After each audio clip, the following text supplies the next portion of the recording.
Hello student, welcome to Soma একাডেমিতে।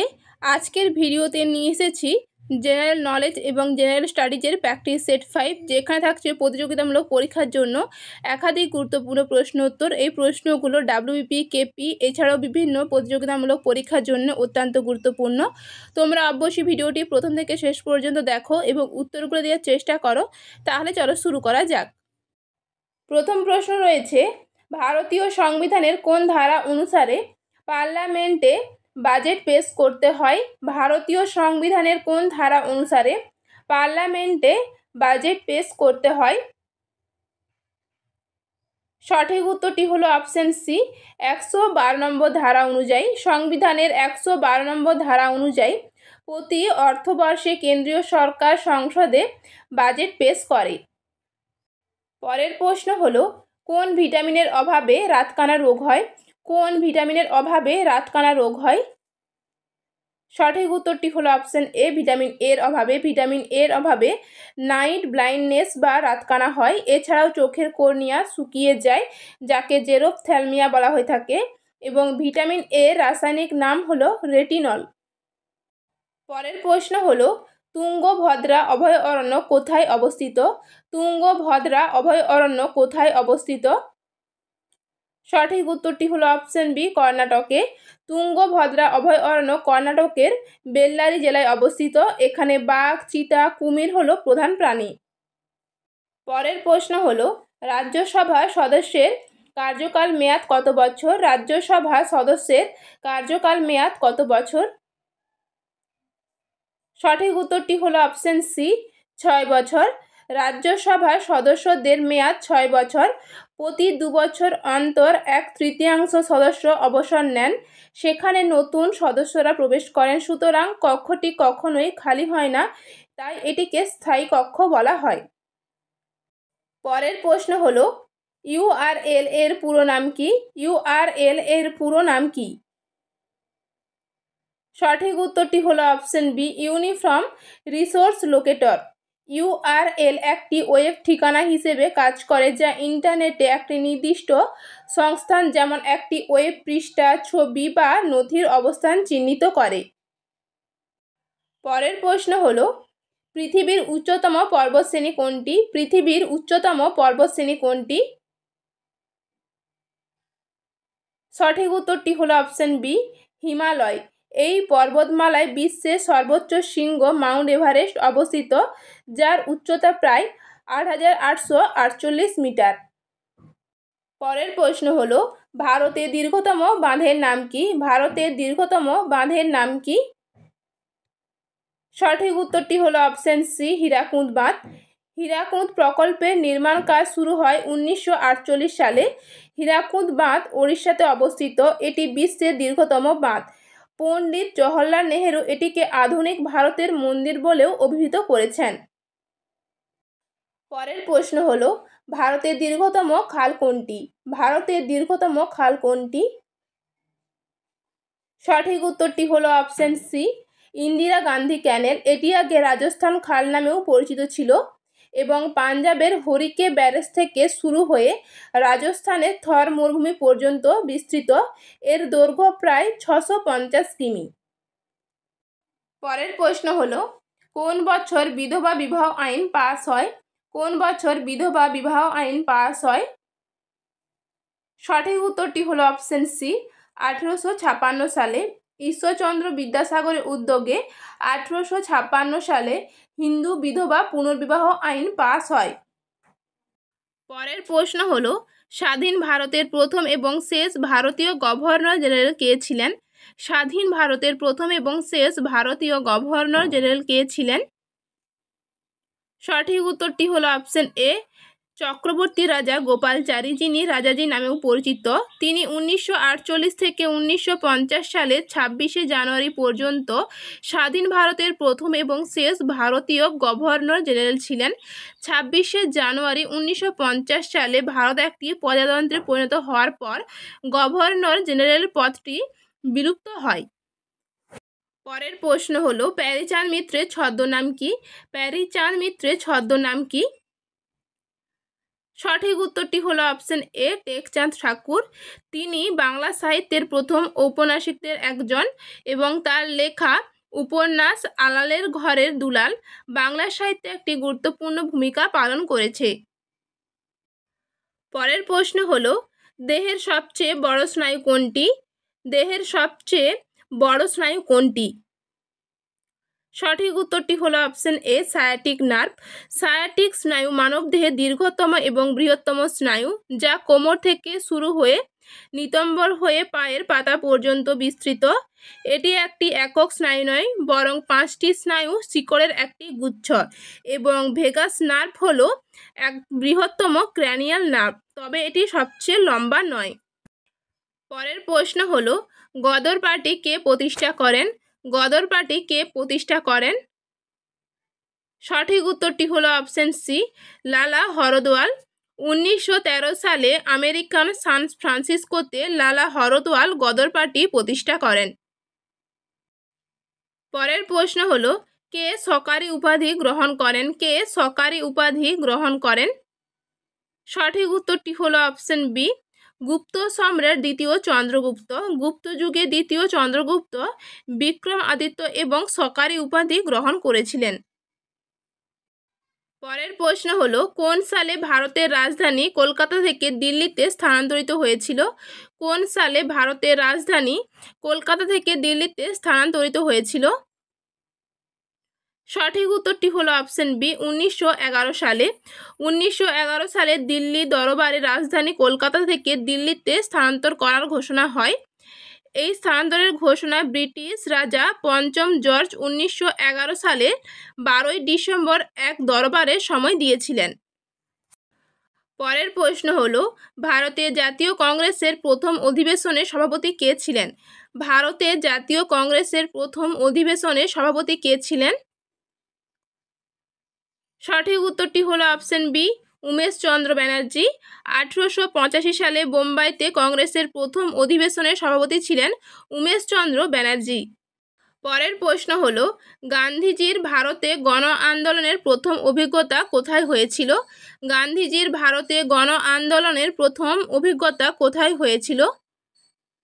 সঠিক উত্তরটি হলো অপশন বি বিহারের চম্পারণে। 1917 সালে বিহারের চম্পারণে নীল চাষিদের আন্দোলনে গান্ধীজির প্রথম সত্যাগ্রহ হয়। পরের প্রশ্ন হলো গ্যাস ট্রেন কোথায় খরিত হয়? গ্যাস ট্রেন কোথায় খরিত হয়? সঠিক উত্তরটি হলো অপশন বি পাকস্থলী থেকে। গ্যাস ট্রেন পাকস্থলীর অ্যান্ট্রাম ও ডুওডেনামের জি কোষ থেকে খরিত হয়। এই কোষগুলি পাকস্থলীর আস্তরণে থাকে এবং খাদ্য পাকস্থলীতে প্রবেশ করলে গ্যাস্ট্রিন নিঃসরণ করে। পরের প্রশ্ন হলো কফিতে কোন উপাদান থাকে? কফিতে কোন উপাদান থাকে? সঠিক উত্তরটি হলো অপশন বি ক্যাফেইন। ক্যাফেইন হলো একটি প্রাকৃতিক উদ্দীপক অ্যালকালয়েড, যা মূলত কফি, চা এবং কোকো বিনসের মতো গাছে পাওয়া যায়। এটি কেন্দ্রীয় স্নায়ুতন্ত্রকে উত্তেজিত করে, যার ফলে মানুষ আরও সজাগ এবং উদ্যমী অনুভব করে এবং ক্লান্তি দূর হয়। পরের প্রশ্ন হলো সবুজ গ্রহ বলা হয় কোন গ্রহকে? সবুজ গ্রহ বলা হয় কোন গ্রহকে? সঠিক উত্তরটি হলো অপশন সি ইউরেনাসকে।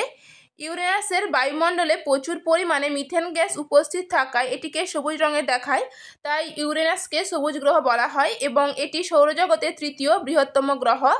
ইউরেনাস সৌরজগতের শীতলতম গ্রহ এবং এই গ্রহটি আবিষ্কার করেছিলেন উইলিয়াম হার্শেল 1781 সালে। পরের প্রশ্ন হলো বাংলার প্রথম সংবাদপত্র বেঙ্গল গ্যাজেট 1780 সালে কে প্রতিষ্ঠা করেছিলেন? বাংলার প্রথম সংবাদপত্র বেঙ্গল গ্যাজেট 1780 সালে কে প্রতিষ্ঠা করেছিলেন? সঠিক উত্তরটি হলো option B James Augustus Hicky. Bengal Gazette ছিল ভারতের প্রথম সংবাদপত্র 1780 সালে, যা কলকাতা থেকে প্রকাশিত একটি ইংরেজি সাপ্তাহিক সংবাদপত্র ছিল। পরের প্রশ্ন হলো ভারতের সংবিধানের নির্মাতা কাকে বলা হয়? ভারতের সংবিধানের নির্মাতা কাকে বলা হয়? সঠিক উত্তরটি হলো option C Bhimrao Ramji Ambedkar. Doctor B R. Ambedkar ভারতের সংবিধান প্রণয়ন কমিটির সভাপতি ছিলেন। তাকে ভারতের সংবিধানের জনকও বলা হয়। পরের প্রশ্ন হলো, ন্যাটোর সদর দপ্তর কোথায় অবস্থিত? ন্যাটোর সদর দপ্তর কোথায় অবস্থিত? সঠিক উত্তরটি হলো অপশন সি, বেলজিয়ামের ব্রাসেলসে। ন্যাটোর পুরো নাম হলো নর্থ আটলান্টিক ট্রিটি অর্গানাইজেশন। এটি 1949 সালে গঠিত হয় এবং এর সদর দপ্তর বেলজিয়ামের ব্রাসেলসে অবস্থিত। পরের প্রশ্ন হলো, বেঙ্গল গ্যাজেট কোন ধরনের প্রথম পত্রিকা ছিল? বেঙ্গল গ্যাজেট কোন ধরনের প্রথম পত্রিকা ছিল? সঠিক উত্তরটি হলো অপশন এ, ভারতের ইংরেজি সংবাদপত্র। বেঙ্গল গ্যাজেট ছিল ভারতের প্রথম ইংরেজি সাপ্তাহিক পত্রিকা, যা 1780 সালে জেমস অগাস্টাস হিকি কলকাতা থেকে প্রকাশ করেন এবং এটি ছিল এশিয়াতেও প্রথম মুদ্রিত সংবাদপত্র। পরের প্রশ্ন হলো, সাতবাহনদের সবচেয়ে গুরুত্বপূর্ণ শাসক ছিলেন ড্যাশ। সাতবাহনদের সবচেয়ে গুরুত্বপূর্ণ শাসক ছিলেন ড্যাশ। সঠিক উত্তরটি হলো অপশন সি, গৌতমীপুত্র শ্রী সাতকর্ণী। তিনি 106 খ্রিস্টাব্দ থেকে 130 খ্রিস্টাব্দ পর্যন্ত রাজত্ব করেন এবং সাতবাহন সাম্রাজ্যের ইতিহাসে অন্যতম শক্তিশালী এবং প্রভাবশালী রাজা হিসেবে বিবেচিত হন। পরের প্রশ্ন হলো, শুঙ্গ রাজবংশ কে প্রতিষ্ঠা করেছিলেন? শুঙ্গ রাজবংশ কে প্রতিষ্ঠা করেছিলেন? সঠিক উত্তরটি হলো অপশন বি, পুষ্যমিত্র শুঙ্গ। তিনি ছিলেন শেষ মৌর্য সম্রাট বৃহদ্রথের সেনাপতি। তিনি মৌর্য সাম্রাজ্যের পতনের পর শুঙ্গ সাম্রাজ্য প্রতিষ্ঠা করেন এবং শুঙ্গ রাজবংশ 185 খ্রিস্টপূর্বাব্দ থেকে 71 খ্রিস্টপূর্বাব্দ পর্যন্ত শাসন করেছিল এবং শুঙ্গ রাজবংশ ছিল একটি ব্রাহ্মণ রাজবংশ। পরের প্রশ্ন হলো, রাজতরঙ্গিনী কি? রাজতরঙ্গিনী কি? সঠিক উত্তরটি হলো অপশন বি, কাশ্মীরের ইতিহাস। রাজতরঙ্গিনী ছিল কলহন রচিত কাশ্মীরের ইতিহাস, যা দ্বাদশ শতাব্দীতে রচিত হয়। পরের প্রশ্ন হলো, ইয়ং ইন্ডিয়া কে প্রতিষ্ঠা করেছিলেন? ইয়ং ইন্ডিয়া কে প্রতিষ্ঠা করেছিলেন? সঠিক উত্তরটি হলো option B, Mahatma Gandhi. Mahatma Gandhi Young India পত্রিকার মাধ্যমে জাতীয়তাবাদী চিন্তাধারা প্রচার করেন। পরের প্রশ্ন হলো, হিন্দুস্তান টাইমস কে প্রতিষ্ঠা করেছিলেন? হিন্দুস্তান টাইমস কে প্রতিষ্ঠা করেছিলেন? তো ডিয়ার স্টুডেন্ট, ভিডিওটি ভালো লাগলে অবশ্যই লাইক করে দিও এবং চ্যানেলে নতুন হলে চ্যানেলটি সাবস্ক্রাইব করে পাশে থেকো এবং কমেন্টে জানিও কতগুলো প্রশ্নের উত্তর দিতে পারলে। সঠিক উত্তরটি হলো অপশন বি, মাস্টার সুন্দর সিং লায়ালপুরী। হিন্দুস্তান টাইমস 1924 সালে মাস্টার সুন্দর সিং লায়ালপুরী দ্বারা প্রতিষ্ঠিত হয়।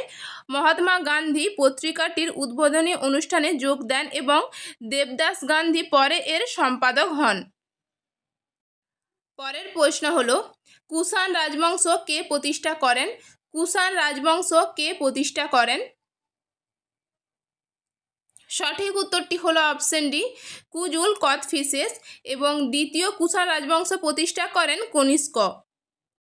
পরের প্রশ্ন হলো, বিশ্ব পর্যটন দিবস কবে পালিত হয়? বিশ্ব পর্যটন দিবস কবে পালিত হয়? সঠিক উত্তরটি হলো অপশন সি, 27শে সেপ্টেম্বর। বিশ্ব পর্যটন দিবস 1980 সাল থেকে UNWTO অর্থাৎ United Nation World Tourism Organization দ্বারা পালিত হচ্ছে। পরের প্রশ্ন হলো, হৈসালেশ্বর মন্দির নিচের কোন রাজ্যে অবস্থিত? হৈসালেশ্বর মন্দির নিচের কোন রাজ্যে অবস্থিত? সঠিক উত্তরটি হলো অপশন বি, কর্ণাটকে। হৈসালেশ্বর মন্দিরকে সহজভাবে হালেবিদু মন্দিরও বলা হয়। এটি দ্বাদশ শতকের একটি হিন্দু মন্দির যা শিবকে উৎসর্গীকৃত। পরের প্রশ্ন হলো, নেপালে মাউন্ট এভারেস্টকে কি বলা হয়? নেপালে মাউন্ট এভারেস্টকে কি বলা হয়? সঠিক উত্তরটি হলো অপশন বি, সাগরমাথা। নেপালি ভাষায় এভারেস্টকে সাগরমাথা বলা হয়, যার অর্থ হলো আকাশের দেবী বা স্বর্গের শিখর, এবং তিব্বতীয় ভাষায় বলা হয় চোমোলুংমা, যার অর্থ হলো বিশ্বের দেবী মা বা উপত্যকার দেবী। পরের প্রশ্ন হলো 1857 সালের বিদ্রোহের সময় ভারতের গভর্নর জেনারেল কে ছিলেন? 1857 সালের বিদ্রোহের সময় ভারতের গভর্নর জেনারেল কে ছিলেন? সঠিক উত্তরটি হলো অপশন বি, লর্ড ক্যানিং। 1857 সালের সিপাহী বিদ্রোহের সময় লর্ড ক্যানিং ভারতের গভর্নর জেনারেল ছিলেন। তাকে ক্লেমেন্সি ক্যানিং বা শান্তির ক্যানিং বলা হতো। পরের প্রশ্ন হলো অমৃতবাজার পত্রিকা 1868 সালে কলকাতায় কারা প্রতিষ্ঠা করেছিলেন? অমৃতবাজার পত্রিকা 1868 সালে কলকাতায় কারা প্রতিষ্ঠা করেছিলেন? সঠিক উত্তরটি হলো অপশন সি, মতিলাল ঘোষ এবং শিশির কুমার ঘোষ। অমৃতবাজার পত্রিকা প্রথমে বাংলা সাপ্তাহিক পত্রিকা হিসেবে প্রকাশিত হয়, পরে ইংরেজি দৈনিক রূপে প্রকাশিত হয়। পরের প্রশ্ন হলো বাল গঙ্গাধর তিলক একজন বিশিষ্ট চরমপন্থী নেতা। কোন ভাষায় মারাঠা সংবাদপত্রটি লিখেছিলেন? বাল গঙ্গাধর তিলক একজন বিশিষ্ট চরমপন্থী নেতা। কোন ভাষায় মারাঠা সংবাদপত্রটি লিখেছিলেন? সঠিক উত্তরটি হলো অপশন সি, ইংরেজি। ভারতীয় স্বাধীনতা আন্দোলনের অন্যতম প্রধান নেতা বাল গঙ্গাধর তিলক ছিলেন একজন কট্টর জাতীয়তাবাদী এবং চরমপন্থী গোষ্ঠীর অন্যতম পথিকৃৎ।